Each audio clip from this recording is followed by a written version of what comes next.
Subscribe করুন Gopal Bhar 10কে click করুন bell icon.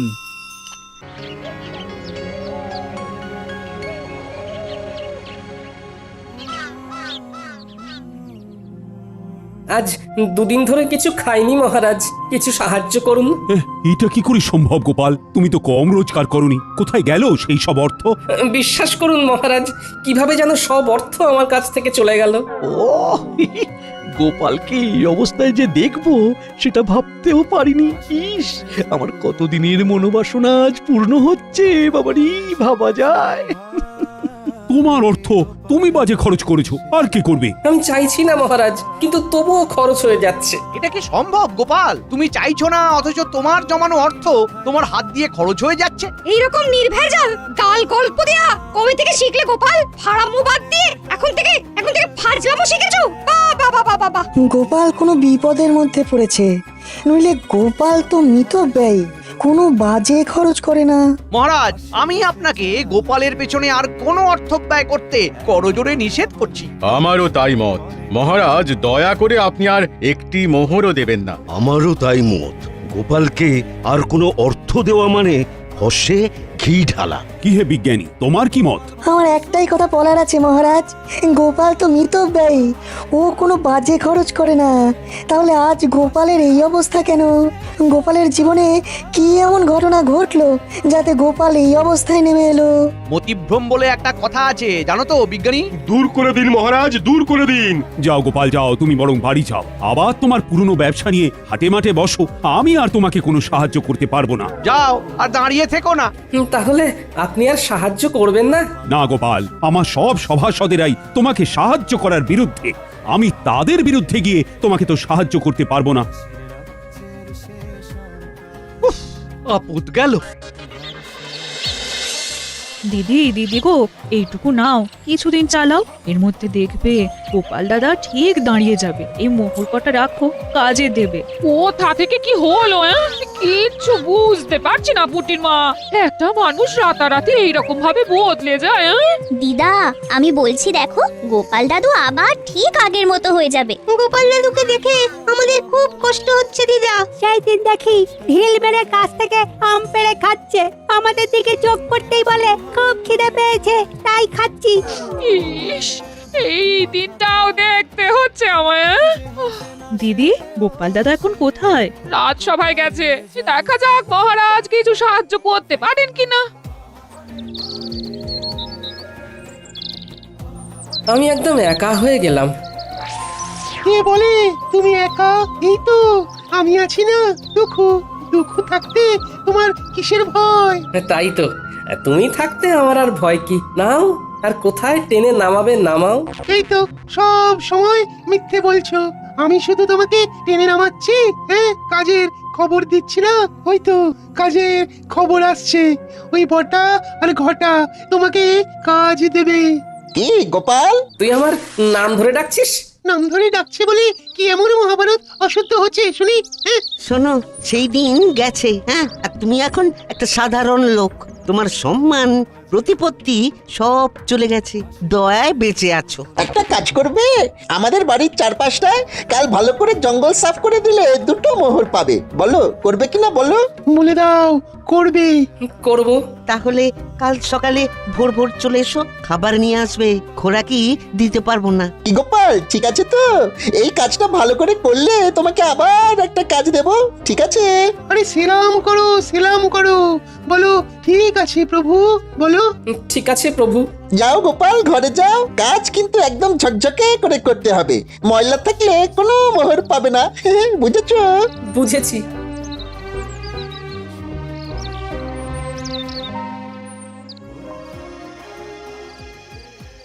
মহারাজ, এ কি শুনছি?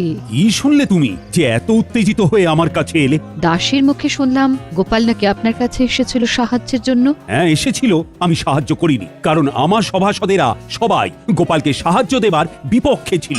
গোপালের এই ভাগ্য বিপর্যয়ে আপনি ওর পাশে দাঁড়ালেন না মহারাজ, অথচ আপনার যখন বিপদ ঘটেছে তখন গোপাল সবটুকু দিয়ে আপনাকে সাহায্য করেছে। ও তার জন্য বেতন পেয়েছে, আর বেতনের বিনিময়ে ও কাজ করেছে। বাহ, খুব ভালো বলেছেন মহারাজ, খুব ভালো। আমি ঈশ্বরের কাছে প্রার্থনা করব যে আর কোনোভাবেই যেন গোপালের সাহায্য আপনার না লাগে। এতদিনে একটা ঠিকঠাক কাজ হয়েছে। ওহ, তোমার তুলনা নেই রাজ্যতীষী, তোমার তুলনা নেই। জ্যোতিষ মতে গোপালের এখন 7.5 চলছে, মানে কায়দা করে ওর জীবনে দুঃখটাকে এনে দিতে হবে। এ এখন লম্বা চলবে। কৃষ্ণনগরে গোপালের সম্মান নষ্ট হবে। কতজন কত চেষ্টা করেছে, কিন্তু তুমি যা করেছো তা আমি কোনোদিনও ভুলবো না। এবার আপনি আমাকে দেখবেন, আমি আপনাকে দেখেছি। গোপালকে চিরকালের মতো সরিয়ে দিয়েছি। এবার মহারাজ একা হয়ে গেছে, তখন গোপাল ছিল, এখন গোপাল নেই। এখন দুহাতে লুটে পুটে খাবো, কেউ বলার নেই। চলো বাজারে যাই, মোহর দ্বিগুণ করে আসি। বাজারে এত রাতে? আরে রাতের বাজারই তো আসল বাজার। চলো একটা মোহর নিয়ে চলো। বাজারে আবার এসব হয় নাকি? আরে বাজারে একটা জায়গা আছে, সেখানে একটা কল আছে। একটা মোহর দিলে তোমার ভাগ্যে যদি থাকে তাহলে ওই একটা মোহর থেকে 500 মোহর হাতে চলে আসবে। এই একটা কল, নাম হলো গেড়া কল। সত্যি বলছো? আমি তোমাকে কেন মিথ্যে বলবো বলো? হ্যাঁ, কিন্তু আমার কাছে তো কিছু নেই গো দুঃখু। চলো চলো হেসেলে চলো, তোমার গিন্নি কয়েকটা মোহর পেয়েছে, ওই পুটির মা দিয়ে গেছে। তোমার গিন্নি এখন নেই, এই সুযোগ। চলো মোহরগুলো নিয়ে নাও, তোমাকে ধনী মানুষ হতে হবে। বলছো? তাহলে চলো। কোথায় রেখেছে? কুলুঙ্গিতে একটা ঘটির মধ্যে রাখা আছে।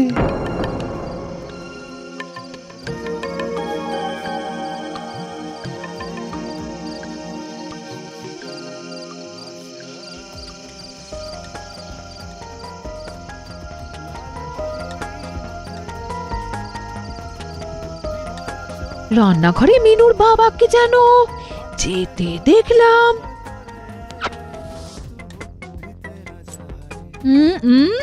দেখি তো এখন রান্নাঘরে গিয়ে কি করছে, দেখি। হ্যাঁ, বলে হচ্ছেটা কি? আমার ঘরে শীত কাটছো? আমি যেটা বলছি সেইটা বলো।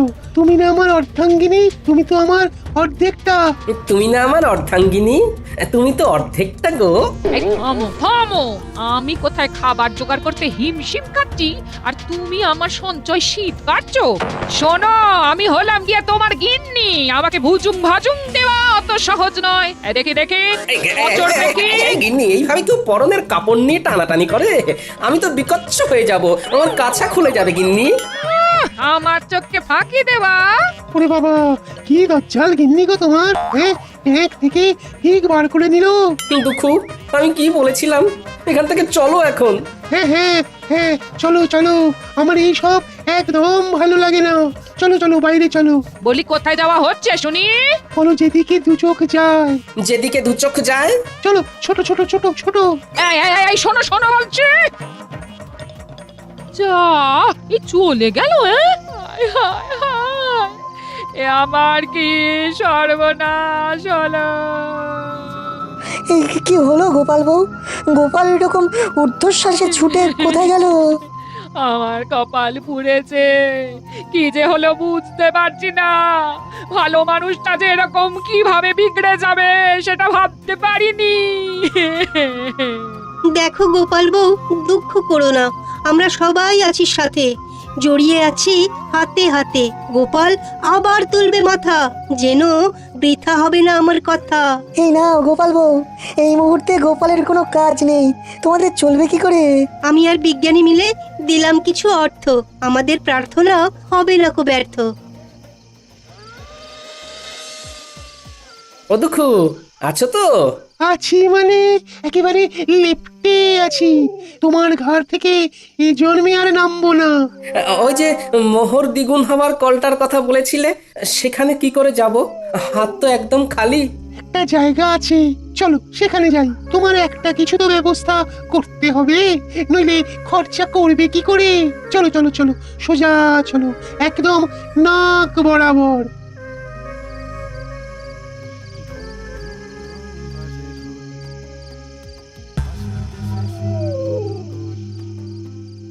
কি হলো? তখন থেকে দেখছি নিজে নিজে ফিকফিক করে হাসছো। কি হয়েছে? কি হয়েছে? এতদিনে শিখে ছিঁড়েছে। গোপাল বিদায় হয়েছে চিরতরে। এই গোপাল চিরতরে বিদায়? কি করে কি করে? কালো জাদু জানো? জাদু? জাদু আবার সাদা কালো হয় নাকি? কথাটা আবার পাঁচকান করো না। একটা পাতি লেবুর মধ্যে মন্ত্র পড়ে দুঃখকে জাদুর সাহায্যে ঢুকিয়ে রেখেছিল আমাদের রাজ্যতীষী। তারপর তারপর সেই দিন রাতে আমি আর রাজ্যতীষী ওই লেবুটাকে নিয়ে গেলাম বটা ঘটার কাছে। ঘটার বটা, এই লেবুটা গোপালের বাড়ির দোরগোড়ায় রেখে দাও। গোপালের পায়ের চাপে যেই লেবুটা ফাটবে অমনি ওই লেবু থেকে দুঃখ গিয়ে গোপালের ঘাড়ে চাপবে। ব্যাস, গোপাল দুঃখের কোপে পড়ে সবকিছু হারাবে। 1 মাসের মধ্যে গোপাল একেবারে পথের ভিখারি হয়ে যাবে। এসব সত্যি ঘটবে তো, না আগের মতো সব ভুলভাল হবে? আমার কালো জাদুবিদ্যাকে অবিশ্বাস করো না, কাজটা করেই দেখো না, মজা পাবে। রাজকর্মচারী যদি হতে চাস তাহলে আমরা যেভাবে বলছি সেইভাবে কাজ কর। ঠিক আছে, দিন। এবার চলো, আজ রাতের মধ্যেই এটা করতে হবে। খুব ভালো সময়, আজকের পরে আবার 6 মাস পরে এই তিথি আসবে, সুতরাং বুঝতেই পারছো। পারছি। তাহলে এক্ষুনি চল, আমাদের চোখের সামনেই ঘটনাটা ঘটুক। চলুন তাহলে। তারপর হ্যাঁ, তারপর সেই অমাবস্যার রাতে আমরা 4 জন গোপালের বাড়ির কাছে এসে দাঁড়ালাম। ঠিক ঠিক এই জায়গাটাতেই লেবুটা রাখো। হ্যাঁ, এখানে এখানে। সেটা না হয় রাখলাম। গোপাল দাদা না এলে তো হবে না। আরে আমরা এসেছি কি করতে? ওকে ডেকে বাইরে বার করব, তোমরা দেখে যাও খালি খেলাটা। তোরা তোদের কাজটা কর, নে নে রেখে আয়। রেখে এসে লুকিয়ে পড়ো। মন্ত্রীমশাই আপনিও লুকিয়ে পড়ুন। আর হ্যাঁ বটা, লম্ফটা আমার হাতে দিয়ে যা। এইখানে লেবুটা রাখলাম। গোপাল, ও গোপাল, একটু বাইরে এসো না। কে? আরে আমি রাজ্যতীষী। তোমার সাথে একটা খুব জরুরি প্রয়োজন আছে, একবার বাইরে এসো না গোপাল। ও বাবা, এত রাতে রাজ্যতীষী? আসছি।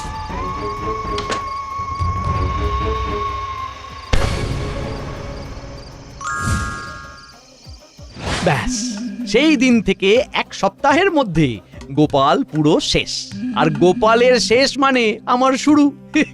এবার দেখো কিভাবে আমার সঞ্চয় বৃদ্ধি করব। প্রথমেই তোমাকে 7 নলি একটা হার দেব, বুঝেছো? সত্যি বলছো? সত্যি সত্যি সত্যি, এই 3 সত্যি। ওই দেখো গোপাল, একটা পাথর পড়ে আছে, দেখতে পাচ্ছো? অন্ধকারে কিছু দেখতে পাচ্ছি না, তুমি আমাকে নিয়ে চলো। এই যে এই পাথরটা, এই পাথরটাকে ঠেলো ঠেলো ঠেলো। এগুলো কি? গর্তের মধ্যে এগুলো কি? এগুলো সব তোমার। নতুন করে খরচা করতে শুরু করো। বস্তাটাকে তুলে নাও, নাও তুলে নাও। হ্যাঁ, তারপর রাতের বাজারে চলো। ওই গেঁড়া কলে মোহর দেবে, আর মোহর দ্বিগুণ হয়ে যাবে। সুযোগ এসেছে দুকুকে ঘাট থেকে নামানো। একটা সোনার মোহর গর্তে ফেলে দিই। কি গো গোপাল, হলো? এই রে দুঃখু ভাই, বস্তা থেকে একটা সোনার মোহর গর্তের মধ্যে পড়ে গেল। দুঃখু ভাই, গর্তের মধ্য থেকে সোনার মোহরটা তুলে দেবে? এ বাবা, ভালো করে ধরতেও পারো না। দাঁড়াও দাঁড়াও, দেখছি। কি শান্তি! অবশেষে দুঃখ নামলো ঘাট থেকে। এবার শান্তি শান্তি, মহা শান্তি।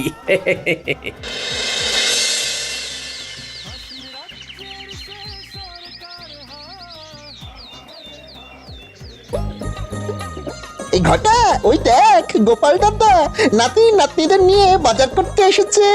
ওর তো আমাদের বাড়ির জঞ্জাল পরিষ্কার করার কথা ছিল। তাই তো, চল দেখি। কিরে পুটি, ন্যাপলা, গুলটে, আমার বানর সেনা, বল এই ইলিশ মাছটা নিয়ে নি। হ্যাঁ হ্যাঁ, নিয়ে নাও গোপাল দাদু। আজ শুধু ইলিশ দিয়েই ভাত খাবো। ইলিশের নানা পদ, ভাপা ইলিশ, সর্ষে ইলিশ, ইলিশের পাতুরি। কি গোপাল, তোমাকে না বলেছিলাম আজ আমাদের বাড়ির চারধারের জঙ্গলগুলো সাফ করে দিতে?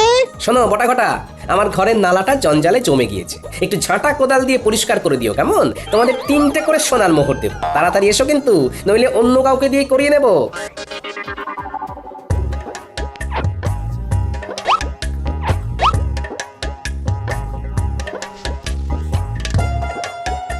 চল রে মানুষ না, আরো কত কি কেনার আছে, চল চল চল। চল চল মন্ত্রী মশাইকে খবর দিয়ে আসি। আয় আয় আয় আয় আয় কাকা, আয় বগা, আয় আয় আয় আয়। মন্ত্রী মশাই কাকা বাকা ছাড়ুন। ঘটনাটা যা ঘটার তা ঘটে গিয়েছে। কি কি হয়েছেটা কি? গোপাল ইলিশ মাছ কিনছে। কি হলো? এই হিসেবটা তো মিলছে না। তোরা ঠিক দেখেছিস তো? আগে কথা বলেছি। এই তো আবার তোমাকে নিজের জায়গায় দেখতে পেয়ে খুব ভালো লাগছে। তা কি হয়েছিল গোপাল? বুদ্ধিতে এর কোনো ব্যাখ্যা নেই বিজ্ঞানী। একদিন রাতে রাজজ্যোতিষীর গলার আওয়াজ শুনে ঘুম থেকে উঠে বাইরে বেরোতেই পায়ের নিচে একটা লেবু পড়ে গেল, আর সাথে সাথে আমার ঘাড়ে একটা ভারী কি যেন একটা এসে বসে পড়লো। তারপর আর কিচ্ছু জানি না, বুঝলে। এখন কেমন লাগছে ঘাড়? হালকা ফাঁকা, নাইকো ভার। আরে কাল রাতে ঘাড় থেকে দুখুকে নামিয়ে দিলাম, ব্যাস। বিষয়টা একটু খুলে বলো তো গোপাল। বলছি।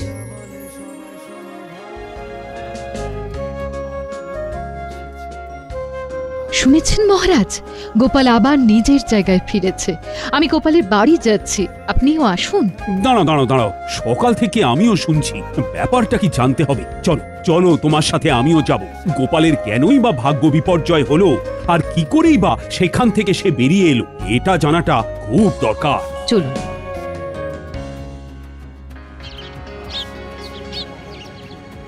এবার বুঝলে তো? দেখো এইসব আমার বিশ্বাস হয় না, তবুও বলছি এর মধ্যে রাজজ্যোতিষের সাথে মন্ত্রী মশাইও আছেন। বাহ বাহ বাহ বাহ, তোমাকে দেখে কি ভালোই যে লাগছে। ফিরে এসেছো? গেলাম আর কোথায় যে ফিরে আসবো, কাঁধের ভারটাকে শুধু নামিয়ে দিলাম, ব্যাস, হালকা হলাম। কাঁধের ভার? কাঁধে কিরকম ভার ছিল তোমার? কই গো গোপাল, তোমাকে দেখি। আমি কি বলেছিলাম? গোপাল ঠিক নিজের জায়গা ফিরে পাবে। কি ব্যাপার হয়েছিল গোপাল, আমাকে বলো। কি আর বলবো মহারাজ, আমার ঘাড়ে বসেছিল দুঃখ। সে আমাকে সব বাজে রাস্তাগুলো দেখাচ্ছিল, আমাকে কপর দক্ষিণ করে দিয়েছিল। আমি এক্ষুনি গিয়ে আবার গর্ত থেকে দুঃখকে বার করে দিচ্ছি। আমি একটু আসছি মহারাজ। একটা কাজের কথা মনে পড়ে গেল হঠাৎ, আসি।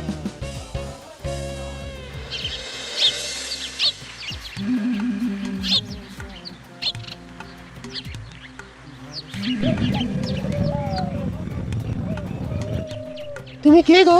আমি এই রাজ্যের মন্ত্রী দুঃখু, আমার ভাই। যাও যাও, আবার গিয়ে গোপালের ঘাড়ে চাপো, ওকে আবার সর্বশ্রান্ত করে দাও। তুমি ওকে এত উপকার করলে, ও তোমার ক্ষতি করলো দুঃখু। না, গোপালের কাছে আর যাব না, ও বড় ভয়ঙ্কর। তার চেয়ে তুমি বরং খুব ভালো।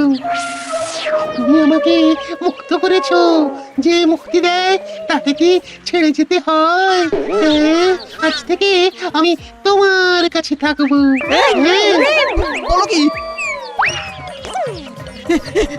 না না না না দুঃখু, না না না।